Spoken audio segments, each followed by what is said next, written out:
Allahu ghayatuna wal ikhlasu mabda'una wal islahu sabiluna wal mahabbatu syi'aruna.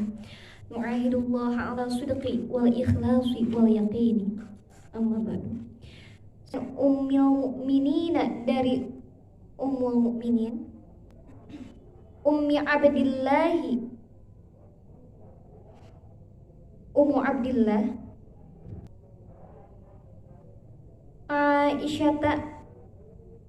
Aisyah radhiyallahu anha, semoga Allah meridhoinya.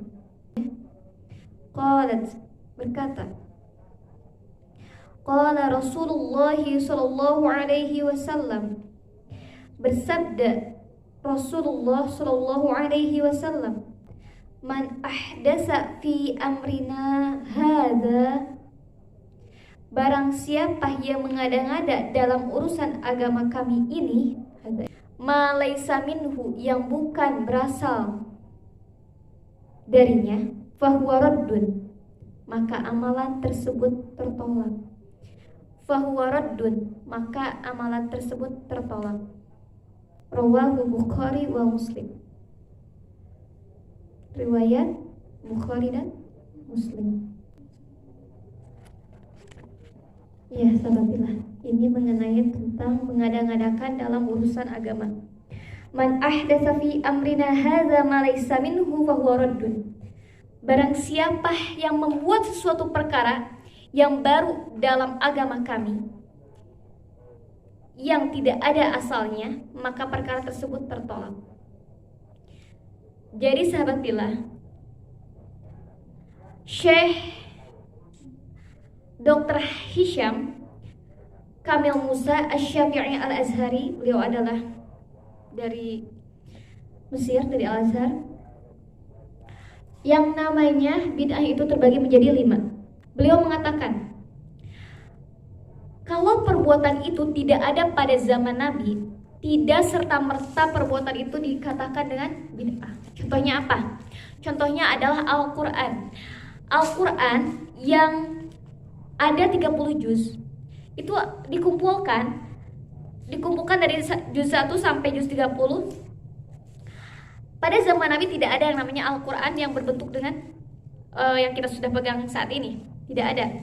Lalu bagaimana kalau misalkan dikumpulkan tersebut, itu hukumnya apa? Itu hukumnya adalah bid'ah. Bid'ah apa? Bid'ah wajib, yang dikatakan oleh Syekh Dr. Hisham. Bayangkan kalau misalkannya tidak ada yang mengumpulkan Al-Quran, maka hilanglah Al-Quran. Tidak ada yang dapat membaca Al-Quran, sehingga pengumpulan Al-Quran ini adalah yang dinamakan dengan bid'ah yang wajib. Kalau bid'ah yang dianjurkan, contohnya apa? Mengadakannya pondok pesantren, membangun sekolah-sekolah, ini menjadi sebuah bid'ah yang dianjurkan. Dengan adanya pendidikan, dengan adanya pesantren, kita bisa membuat sebuah kemanfaatan. Kita dapat membangun sebuah peradaban Islam di dalamnya. Ilmu semakin luas, membumikan Al-Quran, itu juga sangat bagus. Jadi yang dinamakan dengan bid'ah yang dianjurkan. Jadi bukan kata anak bahwa bid'ah itu terbagi menjadi 5, tapi Syekh Dr. Hisham Kamil Musa Asy-Syafi'i Al-Azhari mengatakan seperti itu. Gak ada pondok pesantren pada zaman Nabi, gak ada sekolah-sekolah pada zaman Nabi. Tapi dengan adanya sekolah, dengan adanya pesantren, hal ini justru ilmu semakin luas. Lalu ada yang dinamakan dengan bid'ah jaizah, bid'ah yang boleh. Contohnya apa? Kita pengen makan spaghetti, itu kan pada zaman Nabi gak ada ya. Pada zaman Nabi tidak ada mie spaghetti. Jaizah itu apa? Boleh. Makan mie spaghetti itu boleh.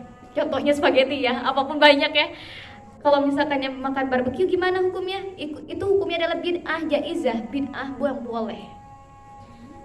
Bid'ah yang boleh. Kita kan sering makan-makan nih di luar nih. Makan di pinggir jalan, gimana sih hukumnya?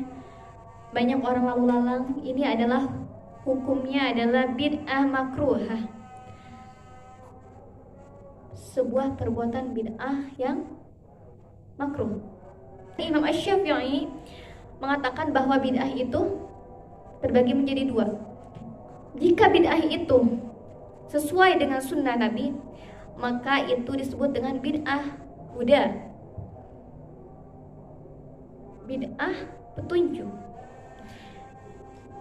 Yang kedua adalah bid'ah yang tercela, yaitu bid'ah mazmumah. Banyak contohnya ya sahabat bila ya. Jadi kita jangan sampai asal mengatakan ini bid'ah gitu. Itu bid'ah. Contohnya apa? Yang sudah masyhur sekarang mengenai tentang maulid itu bid'ah atau enggak sih gitu. Gimana pendapat kalian? Maulid itu bid'ah tidak? Bid'ah hasanah, bid'ah yang baik. Kenapa disebut bid'ah hasanah? Kita lihat saja di dalam maulid itu ada apa sih? Ta'lim, bermajlis, menuntut ilmu, silaturahmi, bersolawat bersama. Itu akan ada suatu perbuatan yang baik. Jadi disebut dengan bid'ah hasanah. Kalau misalkannya bid'ah yang haram itu juga ada. Nah, handphone adalah perbuatan bid'ah. Bid'ah ini bisa menjadi bid'ah hasanah, bisa menjadi bid'ah mazmumah, bid'ah yang dolalah, yang sesat. Kenapa? Karena di handphone itu kita melihat misalkan kita melihat tanpa sengaja, kadang kan ada berita-berita yang seks ya, berita-berita tentang vulgar, kadang terlihat sama kita, penasaran ditonton lah itu menjadi bid'ah dolalah, bid'ah mazmumah, bid'ah yang tercela. Tapi kalau misalkan kita gunakan handphone ini menjadi kebaikan untuk dakwah, untuk mengaji, banyak manfaatnya dalam handphone itu. Pergunakan untuk kebaikan. Kita simpulkan ya. Alhamdulillah ini pendek banget padahal hadisnya. Pelajaran yang terdapat dalam hadis adalah setiap perbuatan ibadah yang tidak berdasarkan pada dalil syar'i ditolak dari pelakunya. Tadi contohnya adalah jika melakukan sholat lebih daripada yang telah ditentukan. Allah memerintahkan kita sholat isya itu hanya 4 rakaat, kita tambah menjadi 8 rakaat, tertolaklah ibadah tersebut. Lalu Islam adalah agama yang berdasarkan ittiba, mengikuti berdasarkan dalil, bukan ibtidah, mengadakan sesuatu tanpa adanya dalil. Tapi kita itu memiliki dasar hukumnya ada 4. Al-Quran, Sunnah, Ijma dan Qiyas.